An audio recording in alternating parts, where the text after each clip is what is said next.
माननीय सदस्य जयराम जी बोलिए बोलिए। धन्यवाद अध्यक्ष महोदय। मैं माननीय राज्यपाल महामहिम के अभिभाषण की सराहना करने के साथ साथ अभिभाषण के विपक्ष में कुछ बातें रखना चाहता हूं। माननीय राज्यपाल के अभिभाषण क्रम संख्या 6 में केंद्र सरकार से 1,36,000 करोड़ वापस लाने की बात कही है और सही भी है, और हर एक राज्य को उसका बाकी पैसा मिलना चाहिए, उनका हक मिलना चाहिए। लेकिन अध्यक्ष महोदय, मैं आपके माध्यम से सरकार से पूछना चाहता हूं कि राज्य के सभी बैंकों ने मिलकर 2019 से 2024 तक 5,55,018 करोड़ रुपए दूसरे राज्यों को भुगतान करने का कार्य किया है। बैंक में जो पैसा डिपॉजिट होता है वो दूसरे स्टेट को जाता है, और अगर अभी देखा जाए तो झारखंड का सीडी रेशियो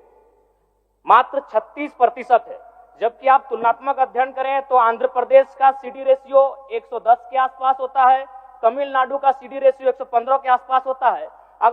और सबसे महत्वपूर्ण बात कि बैंकर समिति के अध्यक्ष माननीय मुख्यमंत्री होते हैं। अगर इस पैसे को हम लोग बचा के अपने राज्य में ले आते हैं तो लोन के माध्यम से यहाँ के युवा, यहाँ के महिलाओं को अगर निर्गत कराते हैं तो बहुत बड़ी समस्याओं का निदान होगा। इसलिए मैं चाहता हूं कि सत्ता का ध्यान इस ओर आकृष्ट हो। मैं आगे अध्यक्ष महोदय, राज्यपाल महोदय ने अपने अभिभाषण में शहीदों का जिक्र किया, शहीदों के विचारों को आत्मसात करने का जिक्र किया, लेकिन मैं कहना चाहता हूं कि शहीदों के उन्हें माला चढ़ाना, उनके विचारों को आत्मसात करने से कहीं ज्यादा जरूरी है शहीदों को सम्मान देना। मैं एक झारखंड, चूंकि माननीय मुख्यमंत्री भी झारखंड आंदोलनकारी के सुपुत्र आज वो मुख्यमंत्री हैं, मैं भी एक झारखंड आंदोलनकारी का बेटा हूं, आज मैं विधायक के रूप में आपके बीच हूं, लेकिन आज असंख्य झारखंड आंदोलनकारी के परिवार है जो अछत बिछत हो चुका है। इसलिए मैं चाहता हूं जिस प्रकार एसटी आरक्षण, ओबीसी आरक्षण और एससी आरक्षण, ईडब्ल्यूएस आरक्षण के साथ झारखंड आंदोलन की लड़ाई लड़ने वाले आंदोलनकारियों के परिवार को, आश्रितों को 5% आरक्षण की व्यवस्था की जाए, ये मैं सदन से मांग करता हूं। अध्यक्ष महोदय, थोड़ा सा और समय लूंगा। अब हो गया जयराम, जब सरकार का उत्तर होना है अब सरकार, फिर बाद में फिर सेकंड पारी में मौका मिलेगा। मान्यवर 30 सेकंड, मान्यवर 30 सेकंड। चलिए बोल लीजिए।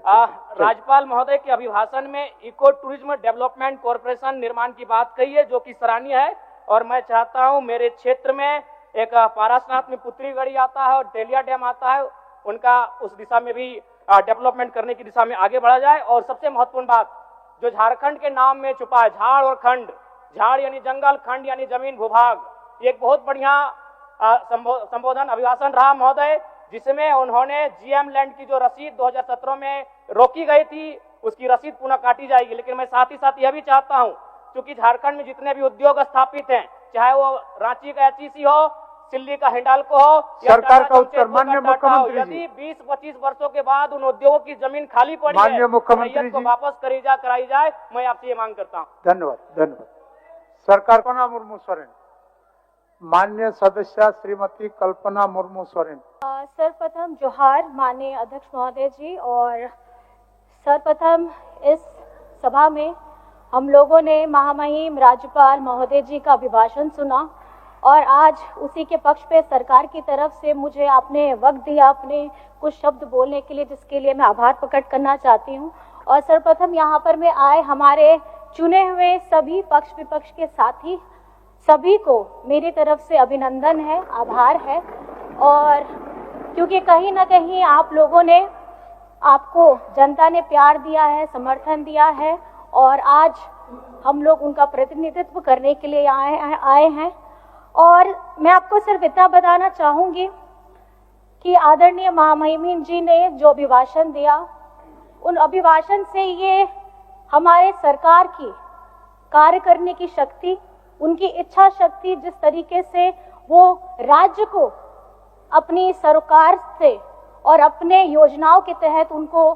अपनी जिम्मेदारी निभा करके उनको खुशहाली देने का काम करने वाली है, यही अभिभाषण में लिखा गया है, जिसका हम अपनी तरफ से बहुत बहुत धन्यवाद करते हैं। क्योंकि अगर आप देखेंगे जब ये चुनाव हुआ, मतदान के बाद सरकार गठित होती है, और सरकार गठित होने के बाद लोग यही जानना चाहते हैं कि ये सरकार करना क्या चाहती है। मैं बस इतना बताना चाहती हूँ, क्योंकि ये सरकार अबुआ सरकार है, आपकी सरकार, और जो वादे हमारे गठबंधन के साथियों ने वहां जाकर के अपने लोगों के बीच में कही है। हम ये बताना चाहते हैं कि ये अबुआ सरकार झारखंड को समर्पित है और अपने किए गए हर एक वादे को वो धरातल पे लाने के लिए प्रतिबद्ध है और जो एक एक शब्द लिखे गए हैं उनको हम इस आगामी 5 वर्षों में धरातल में उतारेंगे, ये हम बताना चाहते हैं। आज जब जनादेश मिला है, जनादेश महागठबंधन को मिला है और जब इस जनादेश से यही पता चलता है माननीय महोदय जी कि पिछले 5 वर्ष की जो सरकार है, 5 वर्ष में अगर आप देख लीजिए तो 2 वर्ष कोविड में गए, 3 वर्ष हाथ में थे और 3 वर्ष में 5 महीने आदरणीय हमारे राज्य के मुख्यमंत्री हेमंत सोरेन जी जेल के अंदर थे। आज आपके समक्ष में जितने भी काम हुए हैं वो कुछ वर्षों के ही काम हैं, जिन्हें गिनाते हुए अगर मैं आपको कहूं तो हमारी झारखंड की मैया सम्मान योजना हो, बिरसा हरित ग्राम योजना हो, हमारी हरा राशन कार्ड हो, अबुआ आवास हो और युवाओं के लिए रोजगार सृजन योजना हो, ऐसी क्रांतिकारी योजनाएं हम धरातल में लेकर आए हैं और इसका सीधा लाभ, बिजली बिल, ये कहना मैं कैसे भूल सकती हूँ कि जब ये झारखंड की सरकार के ऊपर में जब इतना भार पड़ता है और मैंने अपने मंचों से भी ये बार बार कहा है कि केंद्र सरकार योजनाएं बनाती है लेकिन उनको लिए हमारे राज्य के गरीब गुरबा उन लोगों की चिंता वो तनिक भी नहीं करती है। और जब बिजली के बिल आते हैं इस महंगाई के दौर में, जब हमारा खाना पीना रोटी कपड़ा हर चीज महंगा हो गया है और उसमें जब लंबे लंबे बिजली बिल आती है उसका भुगतान करना भी मुश्किल हो जाता है। और राज्य में आज बिजली बिल की माफी की योजना दी गई है, हमारे किसानों को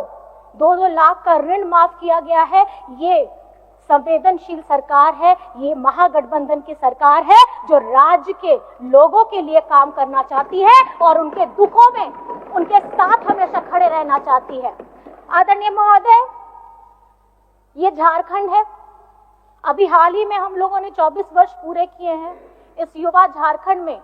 इस राज्य के गठन के समय में झारखंड मुक्ति मोर्चा की एक अपनी पहचान रही है। हमारे अगुआ साथियों के साथ संघर्ष करते हुए आज हम लोग अपने झारखंड को अपने गर्व से हम झारखंडी कहते हैं। मैं ये बताना चाहती हूँ, इस राज्य में जब किसी ने भी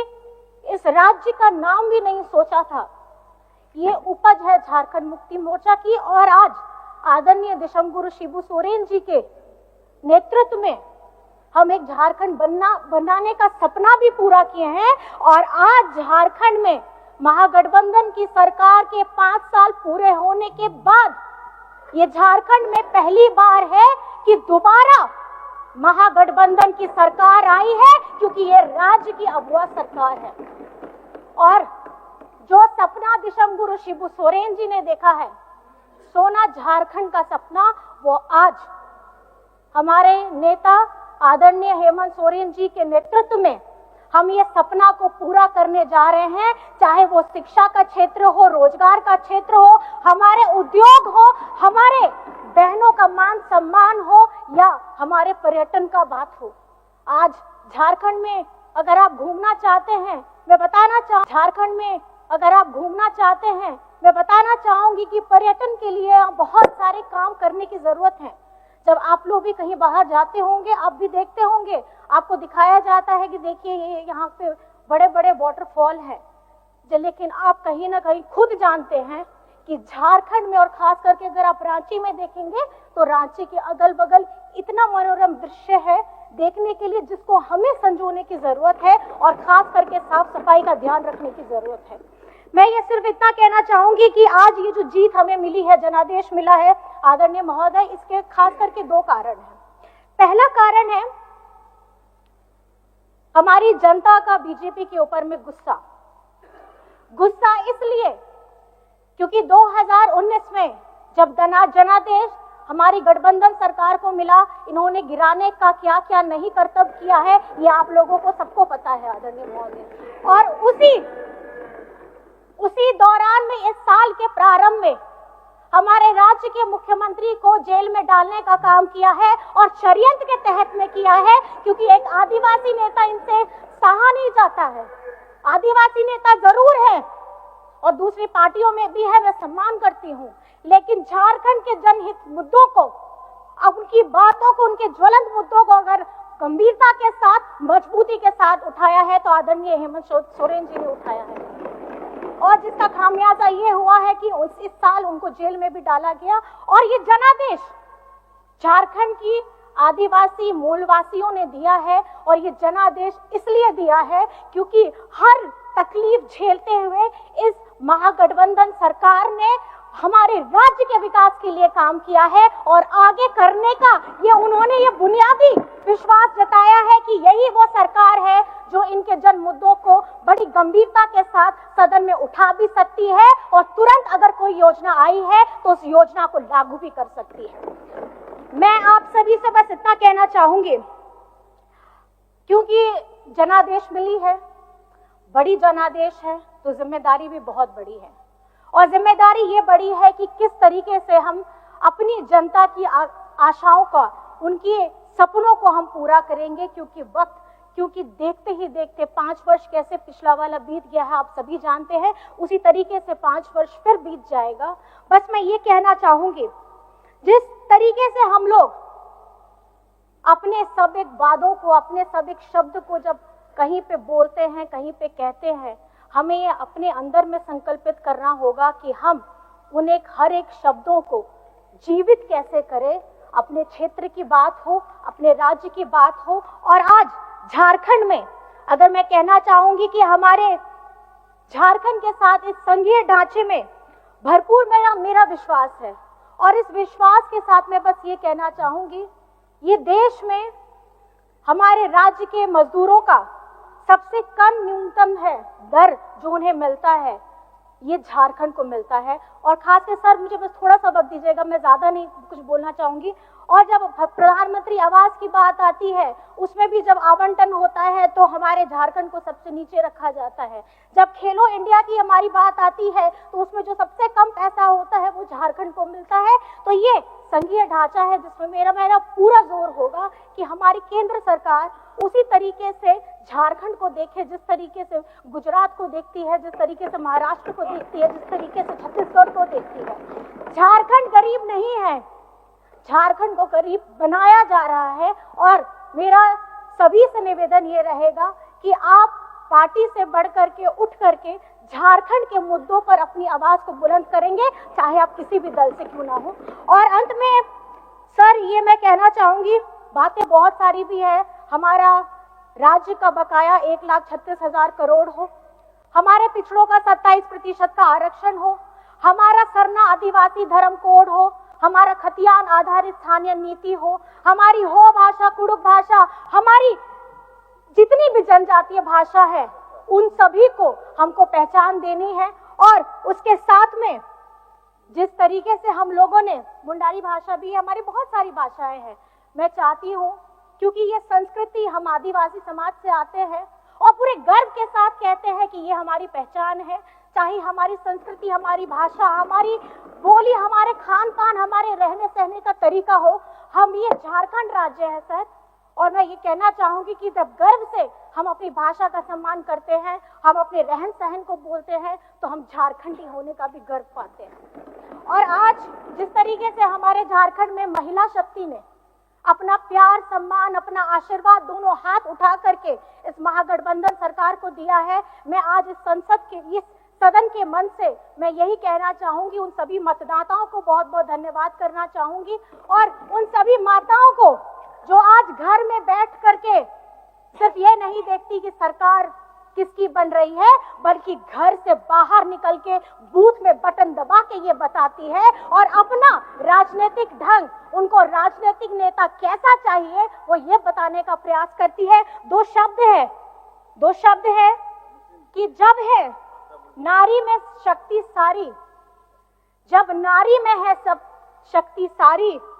तो फिर वो क्यों बन रही है बेचारी, क्योंकि आने वाला वक्त आने वाला कल ये सदन जिस तरीके से हम महिलाओं के लिए 33% की बात करते हैं, और यहाँ पे आप लोगों को महिलाओं की संख्या बढ़ी हुई मिलेंगी, ये हम सबको सुनिश्चित करना है। और हमारी 12 महिलाएं जो यहाँ पर में आई हैं, अब 12 से 24 कैसे करिएगा, ये आप सभी को अपनी बातों के द्वारा, अपने कामों के द्वारा, अपने दृढ़ निश्चय के द्वारा ये संकल्पित करना है। और हमारी सरकार जिस तरीके से सारी योजनाएं धरातल पे लेकर के आना चाहती है, मैं बहुत बहुत धन्यवाद करना चाहती हूँ इस मंच से कि झारखंड में चाहे आप किसी भी वर्ग से क्यों ना आते हो, आपका सभी का, झारखंड वासियों का समग्र विकास होगा। ये महागठबंधन सरकार ने प्रण लिया है और ये फिर से 5 साल के बाद मैं ये कहूंगी, ये भरोसा बरकरार रहेगा और ये हेमंत सरकार दोबारा आएगी, हम ये सुनिश्चित करेंगे। और अपनी बातों को बहुत बहुत मैं आपको धन्यवाद करना चाहती हूँ और